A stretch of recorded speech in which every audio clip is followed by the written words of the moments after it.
Bonjour Bénédicte. Est-ce que tu peux te présenter s'il te plaît? Oui, bien sûr. Moi, je suis Pierre-Alix Binet. Je suis responsable du développement stratégique et des relations institutionnelles de Finance for Tomorrow. Et là, j'anticipe ta question. Qu'est-ce que Finance for Tomorrow? Donc, Finance for Tomorrow, c'est une initiative qui a été lancée dans un peu la dynamique de l'accord de Paris en 2017. Ça a pris le nom de Finance for Tomorrow c'est 2016 et ça a pris le nom en 2017. Et aujourd'hui, c'est une branche de Paris Europlace, qui est l'association de promotion de la place financière. Pourquoi Finance for Tomorrow existe? Parce que l'objectif est très clair, c'est de promouvoir la finance durable et de faire en sorte que le développement de la place financière de Paris se fasse sur tous les principes, les valeurs, les outils de la finance durable. Donc aujourd'hui, on regroupe à peu près 80 membres de la finance, des banques, des assurances, des asset owners, des asset managers, mais aussi tous les acteurs qui gravitent autour de la finance, comme par exemple les cabinets de conseil, les instituts de recherche, on a même des ONG, voilà. Et l'idée, c'est vraiment de réunir toutes les parties prenantes pour dérouler une feuille de route qui soit la mieux à même d'outiller les acteurs pour faire en sorte que la finance devienne durable. Ok. Et, euh, et du coup, est-ce qu'il y a des grandes lignes qui définissent un peu quelle est la finance durable et quels sont vos axes d'action en fait en Oui, tant bien sûr. que place financière? Déjà, peut-être dire pourquoi la finance doit être durable déjà, parce que on a souvent des a priori négatifs sur ce qu'est la finance, surtout ceux qui ont en tête, dans l'imaginaire collectif, on a les films comme le Loup de Wall Street, on voit les salles de marché avec des traders et des acteurs économiques qui ne sont orientés que vers le profit. La finance durable, c'est quoi? C'est une évolution de tout un secteur industriel, qui est la finance, pour orienter des flux de financement vers la transition. L'idée, c'est que les acteurs financiers puissent, premièrement, puissent avoir, avec des outils qui sont adaptés, orienter ces financements, et deux, finalement, n'aient plus le choix. D'abord parce qu'ils y sont incités, et qu'il y a des forces de marché qui font que aujourd'hui, on oriente des flux financiers vers tout ce qui est durable, mais aussi parfois une réglementation qui les contraigne. Et ça, c'est non pas imposé d'en haut par des pouvoirs publics qui sont déconnectés, mais par un dialogue entre le public et le privé.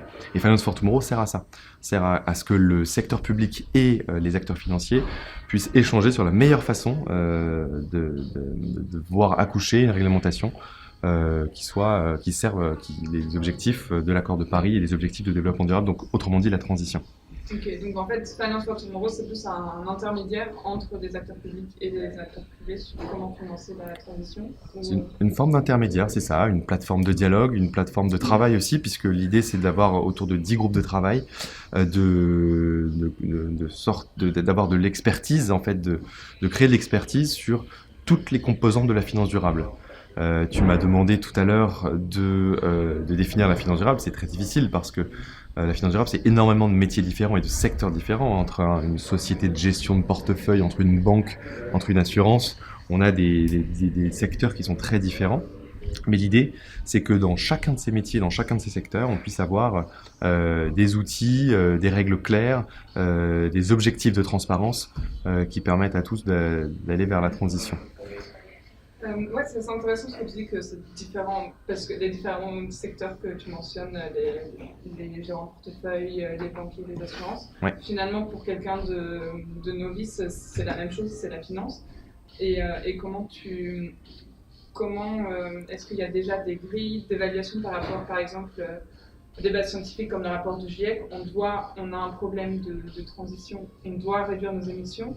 Comment on choisit les investissements pour aller vers cette transition? Est-ce qu'il y a des grilles de... Oui, c'est exactement ça. En fait, la finance durable, ça commence d'abord par d'abord définir les choses. Pour éviter le greenwashing, il faut donner des définitions sur les mots, parce que sinon tout le monde parle de la même chose sans parler de la même chose. Donc définir. Premièrement, et c'est ce qu'on fait quand on lance des travaux sur l'impact, sur la transition juste, lorsqu'on répond à des consultations de la Commission européenne pour définir la taxonomie, on définit ce qu'est un actif vert, on définit ce qu'est la finance à impact, on définit ce qu'est la transition juste. Je prends ces exemples-là, mais il y en a bien d'autres. Ensuite, on mesure. L'idée, c'est de pouvoir mesurer la finance à impact, comment mesurer en soi, en valeur absolue, et mesurer la dynamique. Donc ça, c'est énormément d'outils très différents selon les secteurs d'activité, selon les acteurs financiers, etc., etc. Et donc, la finance durable, qui commence à devenir de plus en plus importante, son premier défi, c'est d'éviter les effets d'annonce, d'éviter le greenwashing. Pour des raisons de crédibilité, parce que sinon elle ne sert à rien.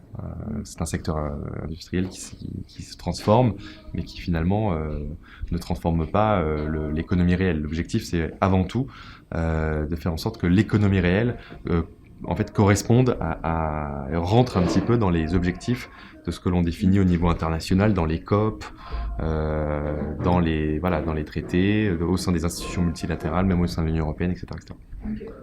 Okay. C'est intéressant du coup comment on définit la finance durable. Tu disais qu'il y a beaucoup de gens qui sont dans Finance for Tomorrow. Est-ce que par exemple tous les parties prenantes de Finance for Tomorrow ont déjà un plan de sortie par exemple des énergies fossiles? Malheureusement, non, parce que pour sortir un plan, il faut avoir beaucoup travaillé, et puis pas que les plans soient totalement hors sol et déconnectés de ce que l'on va pouvoir faire ensuite. Donc tous les membres de Finance for Tomorrow ne l'ont pas fait. Il y a beaucoup de membres qui le font, je pense notamment à la Banque Postale qui s'est fait vraiment remarquer en sortant des énergies fossiles. Lorsqu'on organise le Climate Finance Day chaque année, on a des acteurs, donc on a des banques, des assurances qui sortent des engagements, et pour ça, doivent pouvoir se justifier. Mais l'idée, l'état d'esprit de Finance for Tomorrow, c'est de créer une dynamique. Okay. C'est-à-dire que lorsqu'on a la moitié des banques qui sortent des engagements ambitieux, force l'autre moitié qui va pas assez vite, force à justement avoir plus d'ambition. Okay. C'est-à-dire, imaginons que moi je suis une institution financière et que je veux rejoindre Finance for Tomorrow. Ouais. Est-ce que je dois répondre à des critères précis, ou est-ce que je dois juste dire demain j'ai un plan, mais pour l'instant j'en ai pas, mais je trouve ça pas mal d'apprendre. Rejoindre Finance for Tomorrow, c'est pas quelque chose de très public, c'est simplement faire partie de groupes de travail et d'une dynamique de place. De là où on est. Donc l'idée, juste pour répondre très concrètement, on doit signer une charte qui correspond peu ou prou aux valeurs des ODD, des objectifs de développement durable des Nations Unies. Mais finalement, l'objectif, c'est pas de juger sur pièce l'acteur qui devient membre de Finance for Tomorrow, mais c'est de juger sa dynamique. Et quels sont les efforts et quelles sont les ambitions mis pour justement opérer cette transition. On peut venir de très loin et aller très vite vers la transition. Okay. Et inversement. Ouais, c'est vrai. Donc là, ça me tend un peu la perche pour deux autres questions. Ouais. C'est du coup, est-ce que les objectifs depuis l'accord de Paris et la création de Finance for Tomorrow, est-ce que cette dynamique, tu la vois, et est-ce qu'elle répond vraiment aux objectifs qui étaient fixés aux accords de Paris? Maintenant, ça fait 6 ans depuis les accords de Paris qu'on a dit on va mobiliser, je ne sais plus en tête oui. Et la deuxième sur la transition juste aussi, de comment on finance une transition qui soit équitable pour tout le monde et qui... Alors c'est deux vastes questions. C'est deux très vastes questions. Mais si on fait un bilan, si on fait un bilan plutôt de l'accord de Paris, parce que l'objectif de Finance for Tomorrow, c'est de créer une mobilisation. Moi, j'ai l'impression que sur la place de Paris, il y a une mobilisation. Les acteurs, il y a de plus en plus d'acteurs qui créent des départements ESG, et on le voit par le nombre d'embauches chez les acteurs financiers. Ce ne sont plus des chargés de communication, ce sont des analystes ESG plutôt seniors. Ce sont des directions qui sont rattachées au core management. Donc très concrètement, dans l'organigramme, on voit qu'il y a un changement. Et ça, c'est quelque chose dont on ne parle pas, mais qui est quand même significatif, puisque quand on embauche quelqu'un, on dépense une certaine somme. Ensuite, on peut voir aussi un changement vraiment très fort dans la réglementation. On voit que la France a eu un certain leadership avec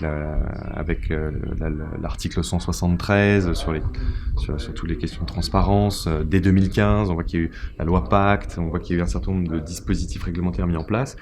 Mais c'est surtout en décembre 2019, quand Ursula von der Leyen est arrivée à la tête de la Commission européenne, avec les deux priorités, l'environnement et le digital, le numérique. On voit qu'il y a eu toute une stratégie totalement renouvelée de la finance durable, avec la taxonomie, initialement le benchmark et disclosure, mais je ne vais pas m'étendre, mais on voit qu'il y a eu une vraie ambition politique au niveau de la Commission, et donc là, il y a une dynamique qui est lancée. Ensuite, est-ce qu'on a atteint les objectifs de l'accord de Paris? Ça, c'est la deuxième question. La réponse est non.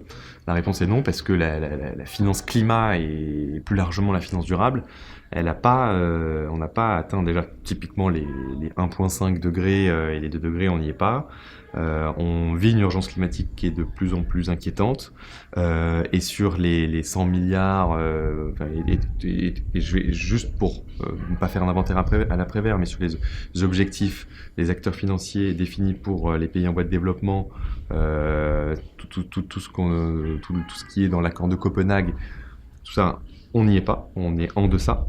Sur la GFANZ, sur la Glasgow Financial Alliance for Net Zero, il y a eu des gros chiffres qui ont été annoncés, qui ont tout de suite été critiqués par les ONG, donc c'est bien qu'il y ait 130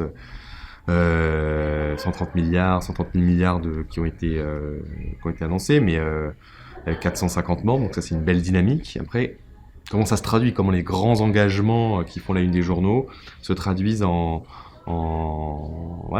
mise en œuvre, et donc ça c'est pour moi, ça va être pour moi là le compte n'y est pas sur l'accord de Paris, donc il va falloir aller plus loin, c'est pas facile. Et pour répondre à ta deuxième question, juste et pour terminer là, la transition juste, c'est quelque chose qui a été évoqué en bas de paragraphes, de préambules dans des accords dans les années 2010. Aujourd'hui, on se rend compte que la transition juste, on n'a pas de définition, on n'a pas d'outils de mesure, les acteurs financiers n'ont pas les instruments pour justement opérer une stratégie ambitieuse de transition juste. Juste pour rappeler ce qu'est la transition juste quand même, parce que derrière les concepts, on peut mettre beaucoup d'idées. La transition juste, c'est faire en sorte que toutes les décisions pour faire en sorte que la transition environnementale soit mise en œuvre n'impactent pas les populations négativement, et en tout cas de rester exigeant sur l'ambition climatique sans avoir de conséquences négatives sur le côté social.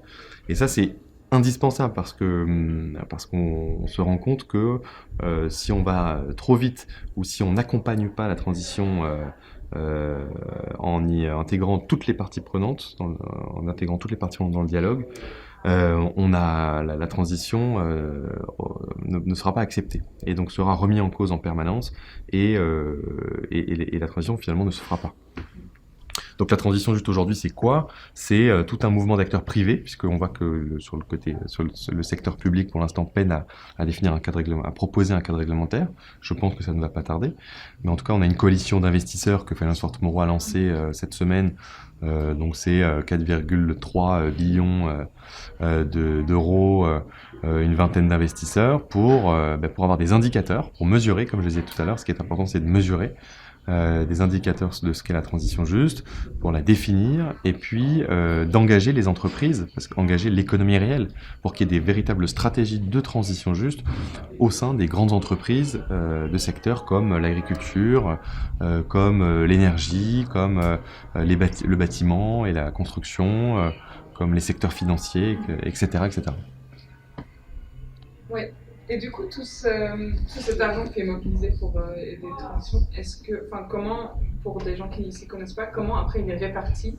Genre, on dit, je crois que sur le site de Finance for Tomorrow, il y a marqué 3600 milliards, c'est tous vos partenaires ensemble. C'est quoi ces 3600 milliards? C'est juste leur asset en tout, mais est-ce que c'est vraiment ceux qui sont investis dans la transition? Alors 3600 milliards, c'était en fait le chiffre, le montant de tous les investisseurs qui ont fondé la coalition en juin. Okay. Et maintenant, on est 4300 maintenant. C'est ça mon chiffre tout à l'heure. Ok, 4300. Ok. Et bien justement, c'est une excellente question. C'est comment on s'assure que tous ces engagements-là aillent bien vers les objectifs qu'on se donne. Et surtout que, comme tu disais, tout le monde n'a pas de plan pour sortir des énergies fossiles, alors que c'est quand même et des points aussi pour limiter nos émissions. Donc, Tout à fait. C'est pour ça qu'il faut des instruments de mesure. Il faut qu'on puisse définir et ensuite mesurer. C'est très important et c'est pour ça que, par exemple, sur Finance for Tomorrow, mais je parle de plein de sujets à la fois, mais ça répond en fait à ta question. L'Observatoire de la finance durable a été mis en place par Finance for Tomorrow justement pour mesurer avec un conseiller scientifique qui est garant un peu de cette scientifiquement des travaux de l'Observatoire, mesure le verdissement de l'économie dans le temps. Et ça, c'est très important. Quel genre d'indicateur? Tu peux donner des exemples sur comment on mesure le verdissement de l'économie? Est-ce qu'on compte que le carbone? Est-ce qu'on compte comment tu... On a un certain nombre de méthodologies assez précises qui sont en open source que j'invite d'ailleurs tout le monde à aller voir sur le site de l'Observatoire de la finance durable.